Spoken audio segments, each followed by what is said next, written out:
When the Polestar 2 first launched in Australia, it was celebrated as being really quite a good EV.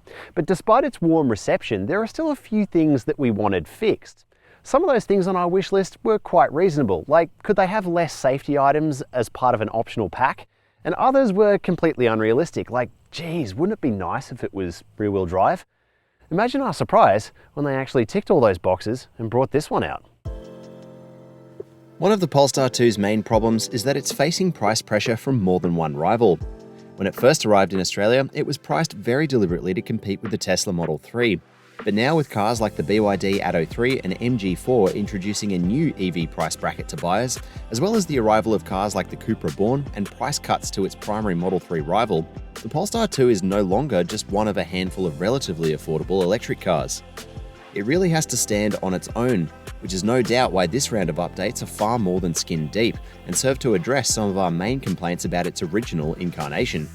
Now the biggest news this time around is Polestar switching the two-wheel drive models from front-wheel drive to rear-wheel drive, and with it comes an increase in battery capacity and more power too. It sounds like a good deal, and it doesn't break the bank either, with prices jumping roughly $3,000 across the board. Don't worry, you can still get into a Polestar 2 for well under $100,000. See the prices for the updated range on your screen now. The most difficult part of this price increase though is that the gap between the entry-level versions of this car and the Tesla Model 3 have significantly widened. But Polestar backs this difference with an increase to standard spec as well as many additional tweaks that are hard to see. The base model standard range has been boosted in battery capacity for a 532km range between charges and has its peak power upgraded to 200 kilowatts. But it now also scores items like blind spot monitoring, rear cross traffic alert, a surround view monitor, and a wireless phone charger as standard, thankfully significantly upgrading the base safety offering.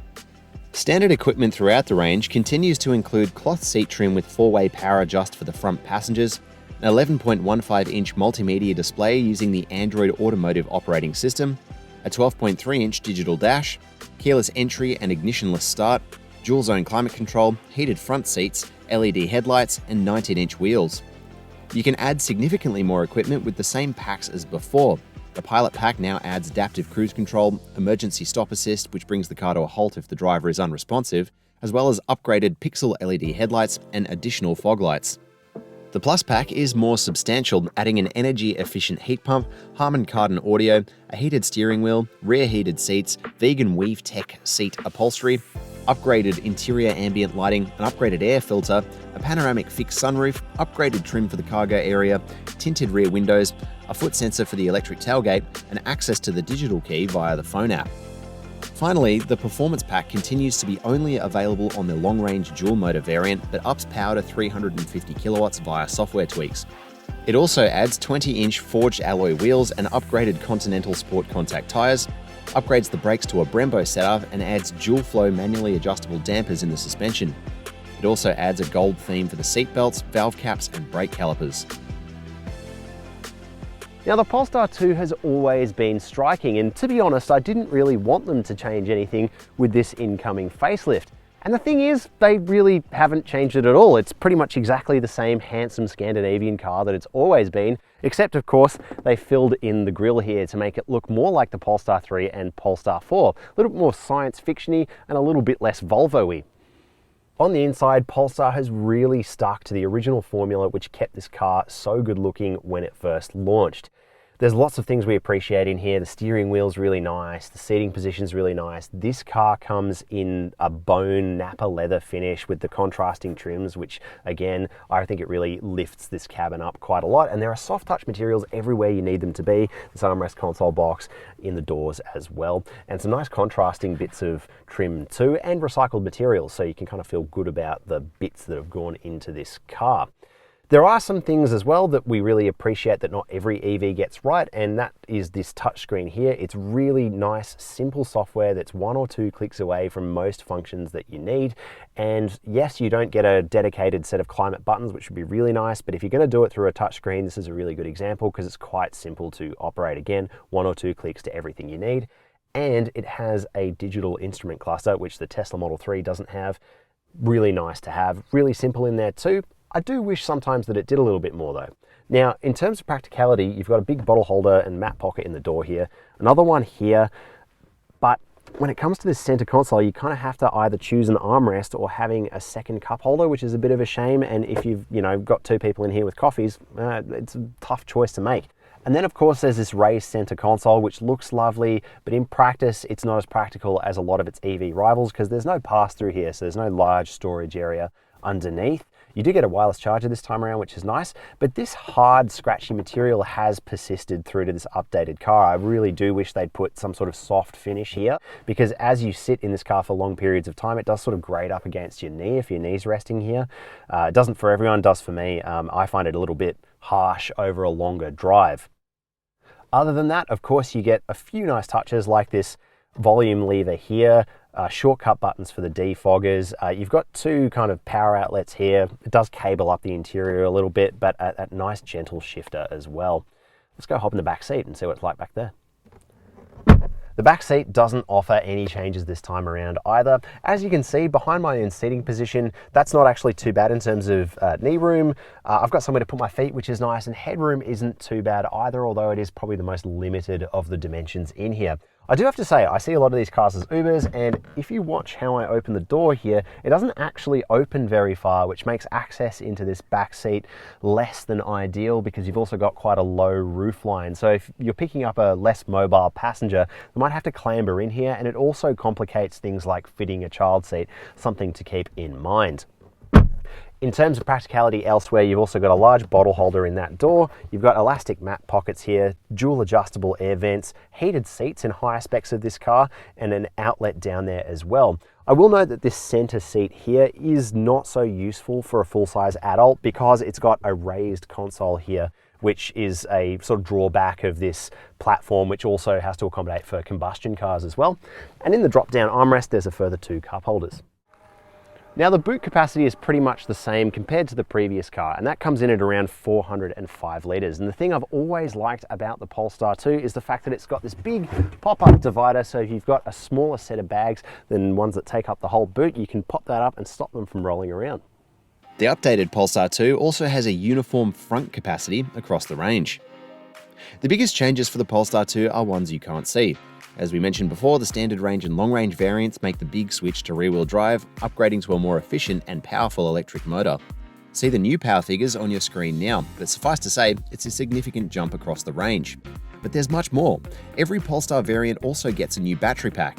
The standard range goes up to 69 kilowatt hours, allowing it to drive up to 532 kilometers on a single charge, much more competitive with the Tesla Model 3, while the long range can now travel 654 kilometers and the dual motor will travel 591 kilometers on that bigger 82 kilowatt hour battery. But there's more still. Even charging speeds have been upgraded, with the single motor charging at 135 kilowatts on DC for a charge time in 34 minutes, and the long-range versions charging it up to 205 kilowatts on DC for a charge time in 28 minutes. Both have an 11 kilowatt AC charger, which is nice for slow charging on the go. Okay, well, it's not as though the previous Polestar was an unsafe car.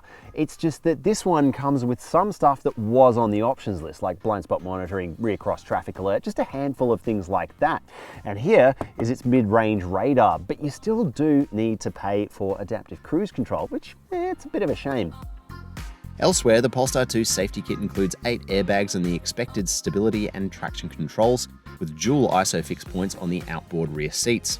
The pre-update model scored a maximum 5-star ANCAP rating valid from February of 2022. So it's all well and good to talk about the practicality and the specs that have changed for the Polestar 2 this year, but the biggest changes are what you'll experience behind the wheel. Now, I ran the previous version of this car for 4 months as a long-termer just prior to hopping into this updated one, and I can tell you instantly, the moment you touch the steering wheel, the moment you hop on that accelerator, you can tell that this car is completely different underneath. That's not to say that the previous car wasn't really nice to drive. It was really locked down, it was really quite good compared to its rivals in the space, but this car is something else entirely. So many of our concerns have been addressed. The moment you hop behind the wheel, you've got a steering tune which feels lighter, and Polestar says they actually haven't changed too much of the hardware underneath. Supposedly the suspension is largely the same, but what's changed is that main drive axle shifting to the rear and the weight balance that comes with it.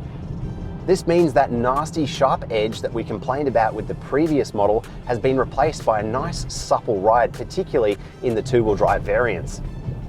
In fact, I think Polestar are really underselling upgrades to the suspension here. This car is not only far more comfortable than its predecessor, it's now competitive with the better EVs in this space or even some of its combustion rivals. It maintains that firmness and the control that comes with it while really removing the unpleasant brittle edge the previous car shared with the Tesla Model 3. Now, the dual motor hasn't changed as much on those Erlens dampers. It is a bit firmer than the single motor that we're driving right now, but that car's changed significantly as well. Like this car, it's much more comfortable and much more compliant on all sorts of different road surfaces. It really has addressed most of our primary concerns about the initial version of the car, and we're really pleased to see those changes take effect to make a car which should be more comfortable and appeal to a wider breadth of buyers.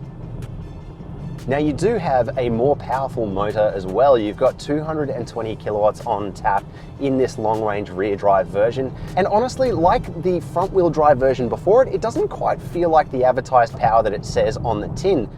So while it doesn't have that massive thrust like when you stomp on the accelerator in a Tesla Model 3, it really does have the performance once you get it going a bit.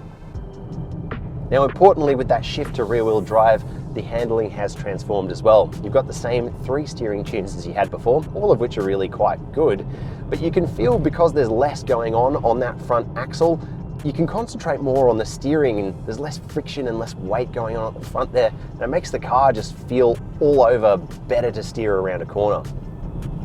There are a few unexpected changes this time around as well. That regen braking isn't as intense as it was on the previous version of this car, but somehow it's even more efficient. On the whole then, the changes that have occurred that you can't see to this car are the most important. It's really transformed it from a good car to a truly great car. While we spent most of our time behind the wheel of the long-range single motor, we did have a brief chance to drive the long-range dual motor with a performance pack. That car is an absolute weapon, and while it hasn't transformed as much as two-wheel drive versions, it's added an element of playfulness to go with its absurd grip levels and walloping straight-line performance. Do we have any criticisms this time around? Because it really does seem that Polestar has ticked all of our wish list boxes. Well, there is still one area that's carried over from the previous car which we'd like to see improvement, and that's road noise. Once you are driving above that kind of 80km/h sort of speed, or you're on a coarse chip road, you can really feel the noise intrusion into the cabin, and that's no doubt thanks largely to the big wheels and small tires on every spec of this car. So it's not perfect, but it's most of the way there, and it really does feel like this is the car that the Polestar 2 always should have been. Now, yes, the Polestar 2 does have a bigger battery in every variant this time around, but a lot of the range gains actually come from efficiency. And that's actually the prime reason that the primary drive axle has swapped from the front to the rear, because it is more energy efficient to drive the car that way. As a result, your efficiency has dropped for every variant. Just see those on your screen now.